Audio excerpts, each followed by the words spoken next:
ತನುಷ್ ಶಿವಣ್ಣ ಅವರು director V Lava ಅವರೊಂದಿಗೆ boss cinema announce ಮಾಡಿದಾಗಲೇ ಈ ಬಾಸ್ ಟೈಟಲ್ ಇಂದಾನೆ ಈ ಸಿನಿಮಾ ಅದೇ ಕೇಸ್ ಬಗ್ಗೆ ಇರಬಹುದಾ ಎಂಬ ಸಣ್ಣ ಅನುಮಾನ ತುಂಬಾ ಜನಕ್ಕೆ ಬಂದಿತ್ತು. ಈ ಸಿನಿಮಾದ ಫಸ್ಟ್ ಲುಕ್ ಮತ್ತು ಟೀಸರ್ ರಿಲೀಸ್ ಆದ ಕೂಡಲೇ ಒಂದಿಷ್ಟು ಕೋಲಾಹಲವನ್ನೇ ಕ್ರಿಯೇಟ್ ಮಾಡುತ್ತೆ.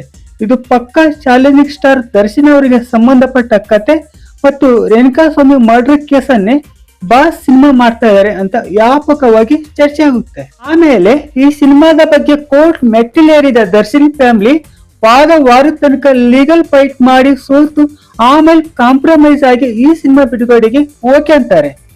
ಒಂದು ಮರ್ಡರ್ ಕೇಸಲ್ಲಿ ಒಬ್ಬ ದೊಡ್ಡ ಸೆಲೆಬ್ರಿಟಿ ಕೈವಾಡ ಇದೆ ಎಂದಾಗ ಮತ್ತು ಆ ಕೇಸ್ ಇನ್ನೂ ವಿಚಾರಣೆ ಹಂತದಲ್ಲಿ ಇದೆ ಎಂದಾಗ ಪ್ರತಿಯೊಬ್ಬರಿಗೂ ಅದರ ಬಗ್ಗೆ ಸಿಕ್ಕಾಪಟ್ಟೆ ಕುತೂಹಲ ಇದ್ದೇ ಇರುತ್ತೆ. ಅದರಲ್ಲಿ ದರ್ಶನ್ ಅಂತ ದೊಡ್ಡ ಸೂಪರ್ ಸ್ಟಾರ್ ಹೆಸರು ಕೇಳಿ ಬಂದಾಗ ನಿಜವಾಗ್ಲೂ ಈ ಸಿನಿಮಾ ಆ ಮರ್ಡರ್ ಕೇಸ್ ಸ್ಟೋರಿನ ಎನ್ನುವ ಕ್ವಶನ್ ಸಹಜವಾಗಿ ಬಂದೇ ಬರುತ್ತೆ. ನಾವು ಅದಕ್ಕಾಗಿ ಬಾಸ್ ಮೂವಿನ ನೋಡ್ಕೊಂಡು ಬಂದಿವಿ. ಇವತ್ತಿನ ಈ ವಿಡಿಯೋದಲ್ಲಿ ಎಲ್ಲ ಪ್ರಶ್ನೆಗಳಿಗೂ ಉತ್ತರ ಕೊಡ್ತೀವಿ. ಬಾಸ್ ಸಿನಿಮಾದ ಬಗ್ಗೆ ಕಂಪ್ಲೀಟ್ ರಿವ್ಯೂ ಮಾಡ್ತಾ ಇದೀವಿ. ತುಂಬಾ ಇಂಟ್ರೆಸ್ಟಿಂಗ್ ಆಗಿರುವ ವಿಡಿಯೋ, ಎಲ್ಲಿ ಸ್ಕಿಪ್ ಮಾಡದೆ ಕೊನೆವರೆಗೂ ನೋಡಿ. ನೀವು ಸಬ್ಸ್ಕ್ರೈಬ್ ಮಾಡದೆ ವಿಡಿಯೋ ನೋಡ್ತಾ ಇರೋರು ದಯವಿಟ್ಟು ಸಬ್ಸ್ಕ್ರೈಬ್ ಮಾಡಿ. ಹಾಗೆ ವಿಡಿಯೋ ಇಷ್ಟ ಆದಲ್ಲಿ ಒಂದು ಲೈಕ್ ಕೊಡಿ. ಬೆಂಗಳೂರಿನ ಒಂದು ಮೋರಿ ಪಕ್ಕ ಒಂದಿಷ್ಟು ನಾಯಿಗಳು ಒಂದು ಹೆಣವನ್ನು ಕಚ್ಚಿ ತಿಂತಾ ಇರುವುದನ್ನು ಕಂಡ ಒಬ್ಬ ಸೆಕ್ಯೂರಿಟಿ ಗಾರ್ಡ್ ಪೊಲೀಸರಿಗೆ ವಿಷಯ ತಿಳಿಸ್ತಾನೆ. ಪೊಲೀಸರು ಆ ಸ್ಪಾಟ್ಗೆ ಬಂದು ಶವವಾಗಿದ್ದು ಯಾರು ಮಾಡಿರಬಹುದು ಎಂದು ತಲೆ ಕೆಡಿಸಿಕೊಳ್ತಾರೆ. ಅಷ್ಟರಲ್ಲೇ ನಾವೇ ಮಾಡಿದ್ದು ಅಂತ 4 ಜನ ಸ್ಟೇಷನ್ಗೆ ಬಂದು ಸರೆಂಡರ್ ಆಗ್ತಾರೆ. ಆದ್ರೆ ಅವರಿಗೆ ಸರಿಯಾಗಿ ಬೆಂಡೆತ್ತಿದಾಗ ಅಲ್ಲಿ ಫೇಮಸ್ ಕ್ರಿಕೆಟ್ ಪ್ಲೇಯರ್ ಆದ ಬಾಸ್ ಹೆಸರು ಕೇಳಿಬರುತ್ತೆ. ಈ ಬಾಸ್ಗಾಗಿ ಪ್ರಾಣ ಕೊಡುವ ಲಕ್ಷಾಂತರ ಜನ ಅಭಿಮಾನಿಗಳಿದ್ದು ಸಮಾಜದಲ್ಲಿ ದೊಡ್ಡ ಸ್ಥಾನಮಾನ ಇರುತ್ತೆ.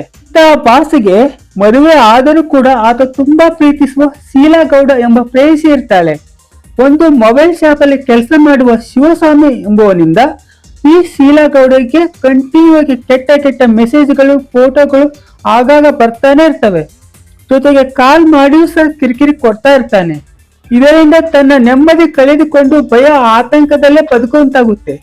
ಅಷ್ಟರಲ್ಲಿ ಶೀಲಾ ಗೌಡರ ಮನೆ ಕೆಲಸ ಮಾಡುತ್ತಿದ್ದ ಜೀವನ್ ಈ ಶಿವಸ್ವಾಮಿ ಯಾರು ಎನ್ನುವುದನ್ನು ಕಂಡುಹಿಡಿದು ಆತನನ್ನು ಕಿಡ್ನಾಪ್ ಮಾಡಿಸ್ತಾನೆ. ಶೆಡ್ ಒಂದರಲ್ಲಿ ಆತನನ್ನು ಕೂಡಿ ಹಾಕಿ ನಾನಾ ರೀತಿಯಿಂದ ಹಿಂಸೆ ಕೊಟ್ಟು ಕೊಲೆ ಮಾಡಲಾಗುತ್ತೆ.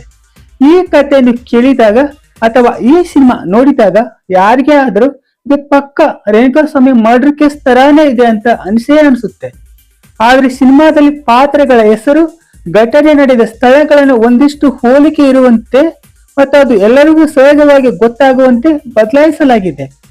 ನಿಜವಾಗ್ಲೂ ಆ ಕೇಸಿಗೂ ನಮ್ಮ ಬಾಸ್ ಮೂವಿಗೂ ಯಾವುದೇ ಸಂಬಂಧ ಇಲ್ಲ ಅಂತ ಸಿನಿಮಾ ಟೀಮ್ ಅವರು ಅದೆಷ್ಟೇ ಹೇಳಿದರೂ ಕೂಡ ಒಬ್ಬ ಸಾಮಾನ್ಯ ಪ್ರೇಕ್ಷಕ ಆ ಕೇಸ್ ಜೊತೆಗೆ ಈ ಸಿನಿಮಾವನ್ನು ಹೋಲಿಸಿಕೊಂಡೇ ನೋಡ್ತಾ ಹೋಗ್ತಾನೆ.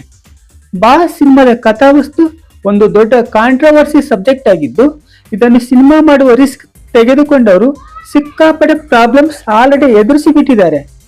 ಈ ಸಿನಿಮಾ ಮಾಡೋಕೆ ಇಷ್ಟು ದೊಡ್ಡ ರಿಸ್ಕ್ ಬೇಕಿತ್ತಾ? ರೇಣುಕಾಸ್ವಾಮಿ ಮರ್ಡರ್ ಕೇಸ್ ಬಗ್ಗೆ ಎಲ್ಲ ಟಿವಿ ಚಾನೆಲ್ಗಳು ವರ್ಷ ಪೂರ್ತಿ ಹಾಕೊಂಡು ರುಬ್ಬಾಡಿ ಬಿಟ್ಟಿದ್ದಾರೆ.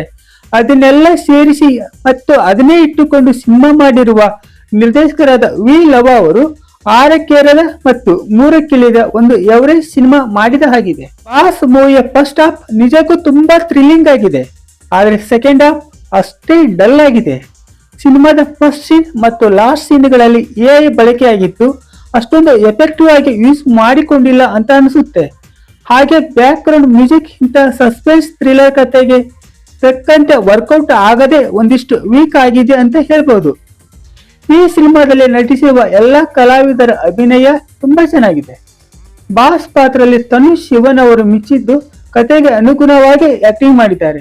ಹಾಗೆ ಬಾಸ್ ಹೆಂಡತಿ ಪಾತ್ರದಲ್ಲಿ ಪಾಯಲ್ ಚಂಗಪ್ಪ ಅವರು ಆಕ್ಟಿಂಗ್ ಮಾಡಿದ್ದು 3-4 ದೃಶ್ಯಗಳಿಗೆ ಅಷ್ಟೇ ಸೀಮಿತವಾಗಿದ್ದಾರೆ.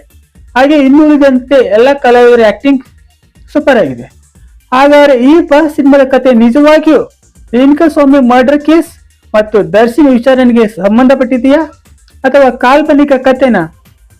ಆದ್ರೆ ಅದನ್ನು ಹೇಳುವುದು ಕಷ್ಟ ಆಗುತ್ತೆ. ಹಾಗೆ ಈ ಪ್ರಕರಣ ನ್ಯಾಯಾಲಯದಲ್ಲಿ ಇರುವುದರಿಂದ ಈ ಸಿನಿಮಾದಂತೆ ನೋಡೋದೇ ಬೆಟರ್.